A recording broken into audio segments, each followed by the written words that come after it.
Hello friends, स्वागत है आपका फिर से A to Z job vacancy channel में। इस चैनल के मीडियम से मैं आपके लिए लेके आता हूँ नई नई अपडेट्स और कुछ भर्ती के रिगार्डिंग उनका सिलेबस और डिटेल से उनका विश्लेषण। आज मैं आपके लिए लेके आया हूँ केवीएस वैकेंसीज के बारे में कुछ इंफॉर्मेशन जो आपके लिए बहुत ही इंपॉर्टेंट होने वाली है कि केवीएस 2024 का नोटिफिकेशन कब आएगा और जो केवीएस की कॉन्ट्रेक्चुअल वैकेंसीज होती है। आपको पता है केवीएस कॉन्ट्रैक्ट टीचर्स रखता है, उसके बारे में भी आपसे मैं डिटेल से डिस्कस करने वाला हूँ कि क्या उसमें क्वालिफिकेशन रहती है, क्या कैसे सिलेक्शन होता है, कुछ टिप्स आपके लिए सिलेक्शन के लिए। और अगर आप गवर्नमेंट जॉब की प्रिपरेशन कर रहे हैं तो क्या आपको ज्वाइन करना चाहिए या नहीं करना चाहिए, क्या उनका सिलेक्शन प्रोसेस रहेगा, क्वालिफिकेशन क्या रहेगी, कितनी सैलरी मिलती है, कितने टाइप की जॉब है, इन सारे क्वेश्चंस का जवाब आज आपको इस वीडियो के मीडियम से क्लियर क्लियर हो जाएगा। तो चलिए स्टार्ट करते हैं। आपने देखा होगा इस तरह से बहुत सारी वैकेंसीज निकलती है, जैसे एक नोटिफिकेशन है संविदा शिक्षक। संविदा शिक्षक यानी कॉन्ट्रैक्ट बेस पे जो टीचर रखता है केवीएस, उसके लिए वैकेंसीज निकालता रहता है केवीएस। अभी आपको बहुत सारे नोटिफिकेशन देखने को मिलेंगे क्योंकि आने वाला है सत्र, अप्रैल से शुरू होने वाला है नया सत्र। और हर सत्र की शुरुआत में केवीएस इस तरह की, हर केवीएस ऑलमोस्ट जो है इस तरह का नोटिफिकेशन जारी करता है। तो चलिए स्टार्ट करते हैं कि सबसे पहले ये जानते हैं कि क्या है केवीएस का जो कॉन्ट्रेक्चुअल टीचर है। तो देखिए, what is KVS contractual teacher. Actually क्या होता है, केवीएस दो तरह के टीचर रखता है, एक होता है परमानेंट और एक होता है कॉन्ट्रैक्ट बेस पे। तो परमानेंट टीचर की जो नियुक्ति होती है वो केवीएस संगठन से होती है, और जो कॉन्ट्रैक्ट बेस की नियुक्ति होगी वो स्कूल से होगी। जिस केवी में वैकेंसी होगी उस केवी से कॉन्ट्रैक्ट बेस की नियुक्ति होगी। यानी कॉन्ट्रैक्ट बेस पे जो टीचर रखे जाते हैं वो स्कूल लेवल पे रखे जाते हैं, और इसमें ऑलमोस्ट पूरा राइट जो है वो स्कूल प्रिंसिपल को होता है कि वो किसको रखना चाहता है। अब केवीएस कॉन्ट्रेक्चुअल बेस की जो टीचर हैं वो क्या होते हैं, केवीएस में डिफरेंट डिफरेंट टाइम पे डिफरेंट डिफरेंट पोस्ट खाली होती है। जैसे कभी केवीएस में सपोज कोई भी केवीएस आपने ले लिया, एफआरआई का ले लिया देहरादून वाला, तो यहाँ पे सपोज करो हिस्ट्री के टीचर है, उनका ट्रांसफर हो गया, तो इनकी जगह जो वैकेंसी खाली रह गई उसके लिए जो है केवीएस कॉन्ट्रेक्चुअल टीचर रखेगा। केवीएस को ये राइट होता है कि वो कॉन्ट्रेक्चुअल टीचर अपने लेवल पे अपने स्कूल में रख सकता है। और ये जो कॉन्ट्रेक्चुअल टीचर रखे जाते हैं इनको सैलरी गवर्नमेंट से ही आती है, लेकिन स्कूल उनको पेमेंट करता है। तो ये होता है कॉन्ट्रेक्चुअल टीचर। कभी कभी क्या होता है, कहीं पे पोस्ट खाली ही है, सपोज करो हिस्ट्री की पोस्ट खाली है केवीएस आईएमए में, तो यहाँ पे जो टीचर रखा जाएगा वो एक कॉन्ट्रैक्ट बेस पे एक हिस्ट्री का टीचर रखा जाएगा, जब तक कि इस पे परमानेंट टीचर ना आ जाए। और कॉन्ट्रेक्चुअल टीचर हमेशा कॉन्ट्रेक्चुअल होता है, इसको आप कभी भी परमानेंट नहीं कह सकते, ये कभी भी परमानेंट नहीं होगा। जैसे आप स्टेट में देखते होंगे कि बहुत बारी क्या होता है कि आज गेस्ट टीचर को ये कर दिया, कल उसको ये कर दिया, गेस्ट टीचर हटने नहीं चाहिए। आप इस तरह से कोई भी किसी भी चीज का दावा नहीं कर सकते हैं। केवीएस कॉन्ट्रेक्चुअल टीचर का मतलब होता है बिल्कुल ही अस्थायी, वो कभी भी आपको स्कूल हटा सकता है। जैसे ही नया टीचर आ गया आपको हटा दिया जाएगा। कभी कभी क्या होता है कि कोई चाइल्ड केयर लीव पे गया होता है महिला टीचर, उसकी जगह कॉन्ट्रेक्चुअल टीचर रखा जाता है। तो ये होता है आपका केवीएस का कॉन्ट्रेक्चुअल टीचर। क्वालिफिकेशन क्या मांगते हैं, तो पीआरटी में जो है आपके पास वही नॉर्मल क्वालिफिकेशन, आपके पास डिप्लोमा होना चाहिए, चाहे वो अब जो है डीएलएड मांगेंगे, या फिर आपके पास एलिमेंट्री एजुकेशन का कोई डिप्लोमा हो, और उसके साथ सी टैट वन। ये जो है यू टैट पे बात नहीं करते हैं, सीधे सी टैट वन चाहिए, स्टेट का टैट यहाँ नहीं चलेगा। टीजीटी के लिए आपके पास ग्रेजुएशन विद बीएड, और साथ में इसके साथ आपके पास फिर से सी टैट सेकेंड क्वालिफाई होना चाहिए। और पीजीटी के लिए आपके पास PG post graduation with BEd, ये आपके पास मांगता है। और अगर आपके पास किसी एक्सपीरियंस है सीबीएसई स्कूल का, तो उसको हमेशा क्या दी जाती है, प्रेफरेंस दी जाती है। या आप कभी केवीएस किसी दूसरे केवीएस में कॉन्ट्रैक्ट बेस पे काम किया है तो उनको भी यहाँ पे क्या मिलती है, प्रेफरेंस मिलती है। अब बात आती है कि सिलेक्शन प्रोसेस क्या रहता है। तो देखिए हर जगह एक चीज कंपलसरी होती है, इंटरव्यू। इंटरव्यू हमेशा कंपलसरी होगा। कहीं कहीं केवीएस ने अब ट्रेंड बना दिया है रिटर्न टेस्ट लेने का भी। तो ये प्लेस टू प्लेस वेरी करेगा कि इंटरव्यू वो सॉरी रिटर्न टेस्ट हो रहा है या नहीं हो रहा है। लेकिन इंटरव्यू जरूर होगा, हर जगह कंपलसरी होता है इंटरव्यू। कहीं कहीं डेमो करा देते हैं। तो डेमो भी क्या है, प्लेस टू प्लेस वेरी करेगा, कहीं कहीं पे होता है और कहीं पे नहीं होता है। उसके बाद जितना भी ये सब कुछ हुआ, और आपकी एजुकेशनल क्वालिफिकेशन जो होंगी उनका बनाते हैं मेरिट।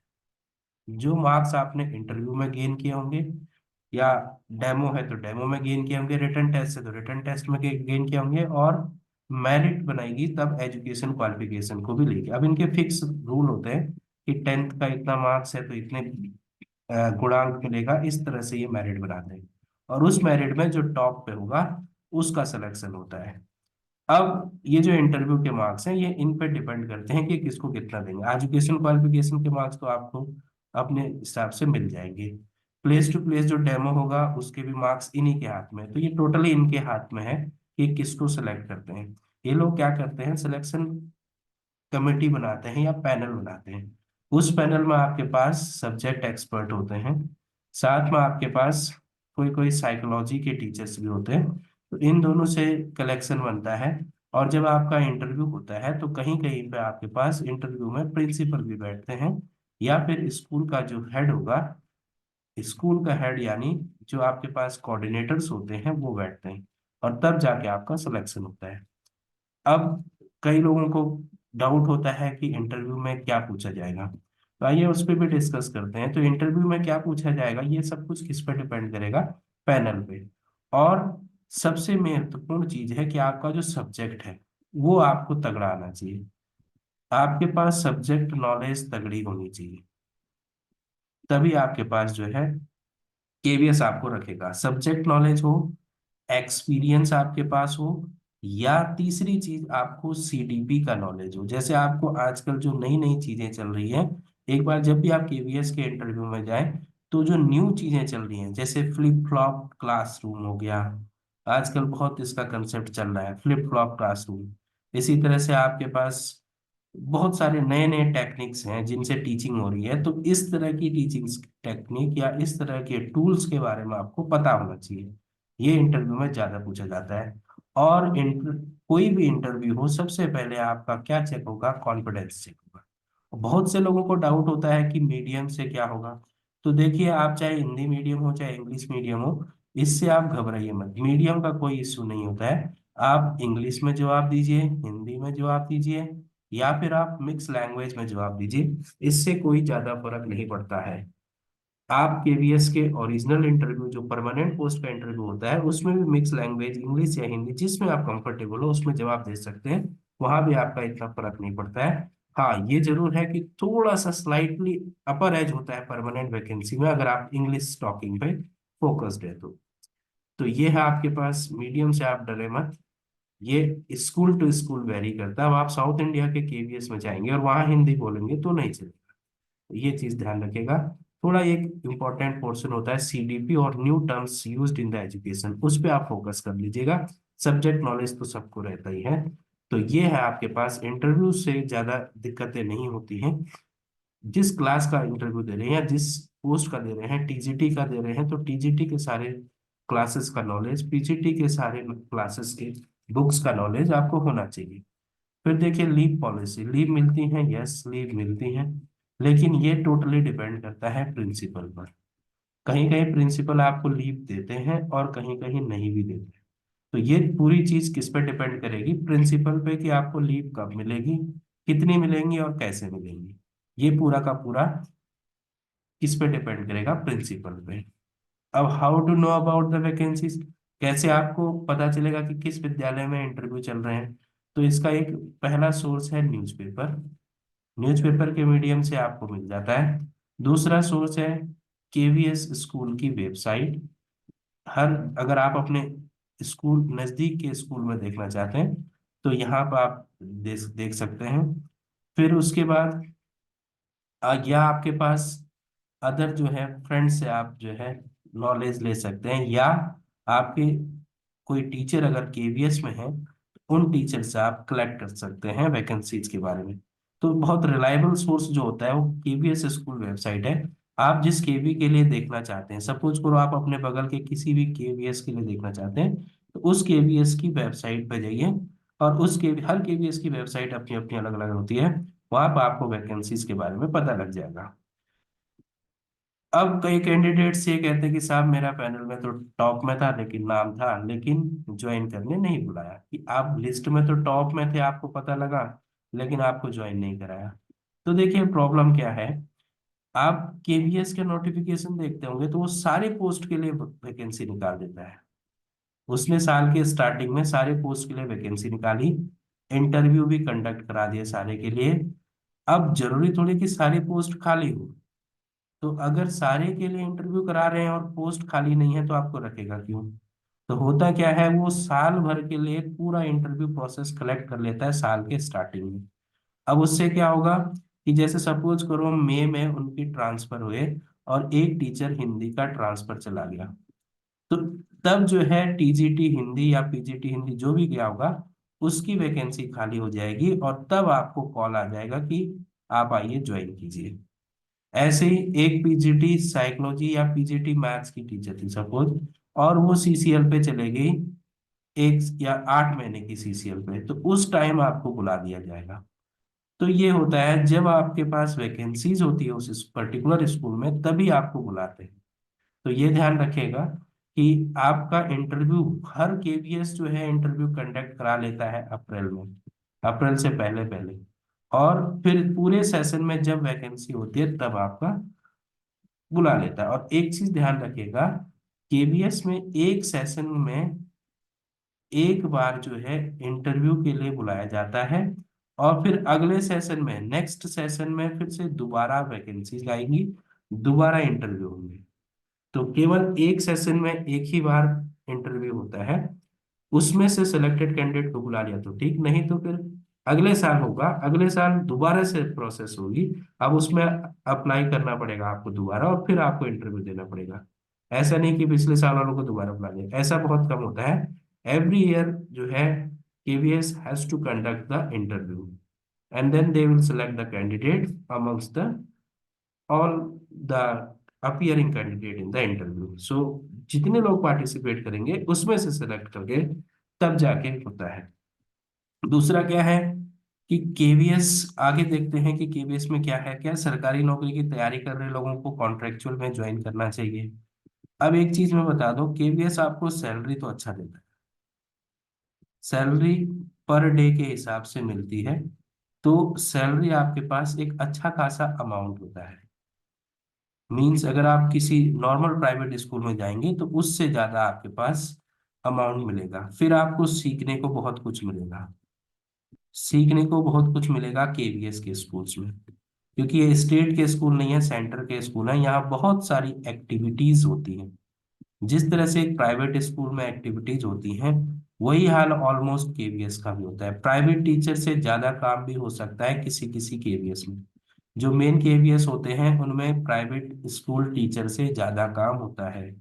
तो अगर ज्यादा काम होगा और आप सरकारी नौकरी की तैयारी कर रहे हैं साथ में, तो क्या आपको ज्वाइन करना चाहिए? इसका जवाब आपको मिल गया होगा, नो। अगर आपको पैसे की बहुत ज्यादा नीड नहीं है तो आप सरकारी गवर्नमेंट जॉब की तैयारी में लगे रहिए। केवीएस कॉन्ट्रेक्चुअल बेस में बहुत ज्यादा काम होता है, पढ़ाई के लिए समय नहीं मिल पाएगा आपको। क्योंकि आफ्टर स्कूल आपको कभी कभी जो है आफ्टर स्कूल भी आपको लेसन प्लान या फिर अदर एक्टिविटीज में बिजी रहना पड़ सकता है। जैसे आपको सपोज करो छुट्टी हो गई, लेकिन कल आपको बच्चों को जो है एक ऑनलाइन क्लास के मीडियम से अपने टॉपिक को पढ़ाना है, तो वहां भी आपको प्रोजेक्टर के लिए मटेरियल तैयार करना पड़ेगा। इस तरह से केवीएस में बहुत सारी चीजें होती हैं। हर चीज को सेलिब्रेट किया जाता है स्कूल में, जैसे प्राइवेट स्कूल में किया जाता है। तो यहाँ आपके पास क्या होगा, पढ़ाई के लिए टाइम नहीं मिलेगा। आपको पता ही है परमानेंट जॉब सबसे ऊपर होनी चाहिए। तो अगर आप रियली में तैयारी कर रहे हैं गवर्नमेंट जॉब की, तो मेरा सजेशन है आप कॉन्ट्रेक्चुअल बेस्ड टीचर ज्वाइन नहीं कीजिए।